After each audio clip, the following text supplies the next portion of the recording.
Так, саламатсыздар ма? Қазір мен сіздердің алдарыңызда күнделікті тұрмыс тіршілікте үй жағдайында қолданып жатқан товарларды ұсынайын деп тұрмын. Яғни адам баласы таңертең тұрғаннан бастап зубной пастамен тісін жуады, ыдыс-аяқты жуады, кірді жуады. Күнделікті үйдің ішінде қолданатын товарларымыз. Дәл осы товар, бірақ МВ компаниясының товарымен салыстырайын деп тұрмын. Не үшін? Мына товарды сіз қолдана отыра, мына товарға өтуіңіз керексіз, айырмашылығын түсіндірейін. Енді қазір алдыңызда мен 3 стакан ыстық су алдым. Не үшін стакан ыстық су алдым? Себебі кірді ыстық суға жуамыз ғой. Сол үшін ыстық су алдым. Ал енді қазір мен зеленканы тамызамын. А зеленка киімге тиген кезде ол сложный пятно кетіре алмаймыз. Дақта сол үшін былай айтқан кезде 3 ақ көйлекті бүлдірдім, ластадым. Енді осы 3 ақ көйлекті қандай нәрселермен біздер кетіре аламыз? Киімге тиген дақты.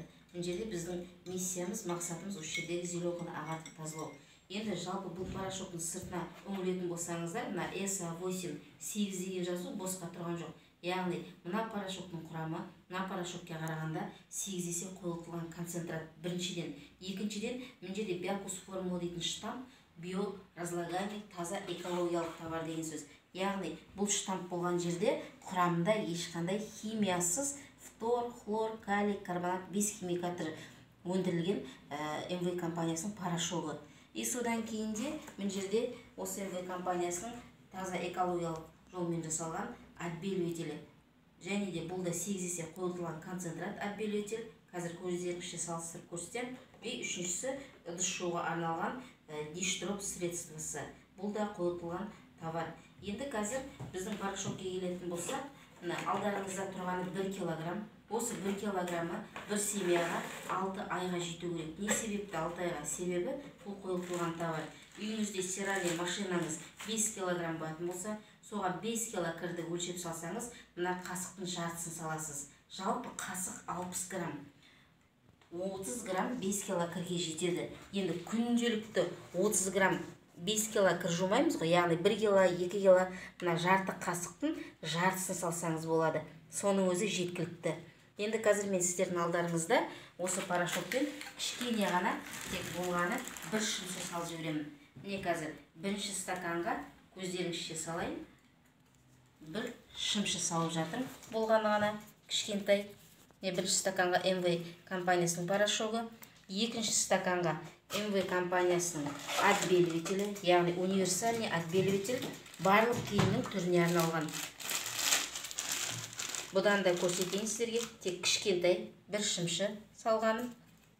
И үшіншісі осы дүкендегі порошоктар. Ол қандай порошок болсын, ешқандай айырмашылық жоқ, бәрі бірдей порошок. Бұны көптеу салам. Неге? Себебі бұл товар концентрат емес, қойылтылған емес. И сол себепті бұны мен көптеу салып жатырмын. Міне үшінші стаканға салып жатырмын. Енді бұл жерде процесс біткенше келесі экспериментті көрсете берем. Қазір мына 3 порошокты бұлғап қоям, бұлар тұра берсін. Оған дейін келесісін көрсетейін. Мына алдымызда 2 стакан су алдым. Комнатная температура су. Бізде мынадай ыдыс жуатын средство бар, диш-дроп істейтін. Бұл да қойылтылған. Бұны тікелей губкіге құймаймыз. Өзінің осындай мерлік флаконы бар. Мына сызыққа дейін су құямыз и 50 грамм мына диш-дропстан құямыз. Осымен ыдысымызды жуа береміз. Мына бір қою концентрат біткен кезде мынадай флаконның 20 шығады. Сонда бір диш-дропс мынадай 20 фейридің орнына тең түседі деген сөз. Ақша жағынан келгенде үнемдейміз, сапа жағынан келген кезде қазір мына 2 қасыққа сұйық майды құям. Сұйық май не үшін құйып жатырмын? Тамақ ішкеннен кейін тамағымыз, то есть посудамыз майлы болады, сол үшін мына қазір күнделікті тамаққа қосып жүрген сұйық майды қазір мен жуып шығарам. Міне 2 қасыққа бірдей сұйық майды құйдым. Енді біріншісіне мына фейридан құяйын. Күнделікті өзіміздің дүкеннен сатып алатын. Так, 2 түрлі келіншек үйінде 2 түрлі средствомен ыдысын жуып жатыр деп есептеген жерде. 2 средство қандай қызмет атқарады екен бізге? Бізге ағзамызға қаншалықты пайдасы бар, қаншалықты зияны бар. Қазір мен сіздерге сонды алдарыңызда көрсеткелі тұрмын. Так, мынау фейриміз қоя тұрайын. Келесі диш-дропсты аламын. Жалпы диш-дропстың құрамы МВ компаниясының өнімі. Мынау 85% кокос, 15% алоэ құрамында. И басқа лишний ештеңе жоқ. және қолыңызға ешқандай аллергия бермейді. Міне, МВ компаниясының езілген дистропсын қолданып жатырмын. Қарасаңыздар, байқап тұрсаңыздар, жаңағы сұйық майды бетіне қалқып алып жатыр. Так. Жалпы мынау қолдың, терінің, мынау тырнақтың аллергиялары болады, сол қайдан пайда болады? Үйіңізде қандай моющее средство қолданасыз? Сода. Енді қарасаңыздар, мынау диждропс, мынау фейри. Екі түрлі қызмет атқарып тұр, қарап тұрсаңыздар. Майды бетіне қалқып алды, мынау маймен бірге жабысып тұр. Енді екеуін жуайық. Осы екеуі де судың температурасы бірдей. Комнатный температура екеуі де. Екеуінде жақсылап шаямыз, болғаймыз. И бізге екі средство қандай қызмет атқарады екен. Не қараңыз, мынау фейри, а мынау диждропс. Әрине, диждропс жақсылап жаңа майдың бәрін шайып тастады. Но бірақ мынаны мынадай қылдырып қалдырмаймыз ғой. Жақсылап до конца жуамыз. Мынаны жуып бітірем дегенше қанша су айналады. Су айналғаннан кейін оның астында счетчик айналады. Счетчик айналғаннан кейін ол қалтаға келіп соғады, қалтамыз айналады.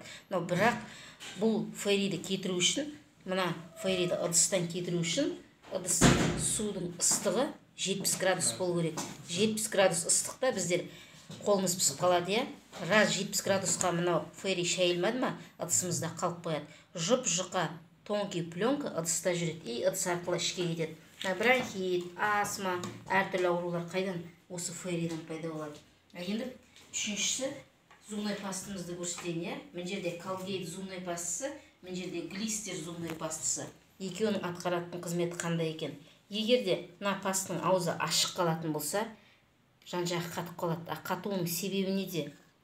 Мынаның жартысы су, жартысы тас, и жартысы паста. Сол үшеу араласқан кезде бұл ашық кеңістікте қатып қалады. А мына пастаны морозильникке салсаңыз да қатпайды. Себебі бұл концентрированный паста. Порошок қойылтылған, диждропс қойылтылған, концентрат деп жатырмын, товарларды. То же самое мынау товарда қойылтылған. Бір жуғанға тек мынадай ғана саласыз болғаны. Соның өзі жеткілікті. Тек осындай бір горошек саласыз. Ал енді қазір мен мына екі көк жерге екі пастаны тамызайын. Например, мына көк жерге мен мына Colgate-ті тамызайын. И мына екінші көк жерге глистерді тамызайын. И 20-ға дейін санайық, екі түрлі паста қандай қызмет атқарып жатыр. Мынау глистер 1, 2, 3, 4, 5, 6, 7, 8, 9, 10, 11, 12, 13, 14, 15, 16, 17, 18, 19, 20. Мынау Colgate 1, 2, 3, 4, 5, 6, 7, 8, 9, 10, 11, 12, 13, 14, 15, 16, 17, 18, 19, 20. Так, екі пастамен екі түрлі адам тісін жуды деп есептейік. Мына жерде көк краска қалды.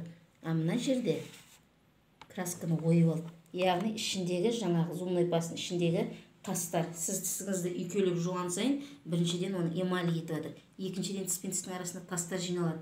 Үшіншіден қанша сіз аузыңызды жуып шайып тастадым дегеннің өзінде асқазанға кетеді. Мына бөтеке, өтте тас жиналады ғой. Сол осындай пасталардан жиналады екен. А бұл паста сізге ағартады, тісіңізді тазалайды, ешқандай эмаль алмайды. Жалпы 5 түрлі қасиеті бар бұл пастаның. Енді порошокке жалпы енді мынау МВ компаниясының дистропсы, мынау фейри 2 стакандағы судың түсі 2 товардың сапасын айырып берді бізге. Міне қарап тұрсаңыздар. Мынау фейриміз, мынау диждропсымыз. Қарап тұрсаңыздар. Енді порошокке мән беретін болсақ, жаңағы мынау отбеливатель сразу өзінің жұмысын жасады. Жаңа көрдіңіздер, көздеріңізше зеленка құйылды, ешқандай былғаған жоқпыз. Енді екі порошокке келетін болсақ, мынау МВ компаниясының порошогы міне уже жұмысын жасап жатыр. Уже мынау жаңағы дүкеннің порошогы. Жайлап қазір енді бір минут тұрса, бұл екі порошоктың түсі де суы екі түрлі болады.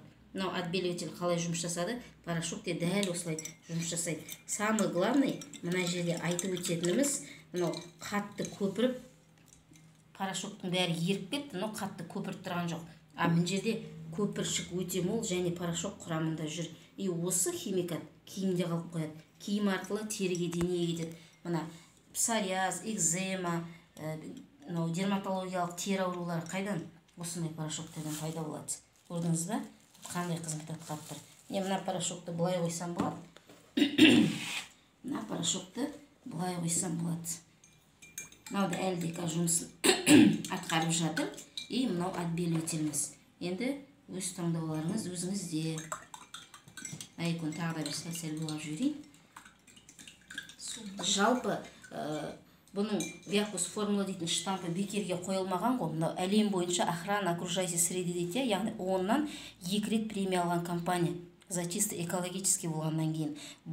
Осы порошоктен қалған суды гүлге де құюға болады. Осы порошоктен қалған суды аулаңыздағы талға, баққа құюға болады.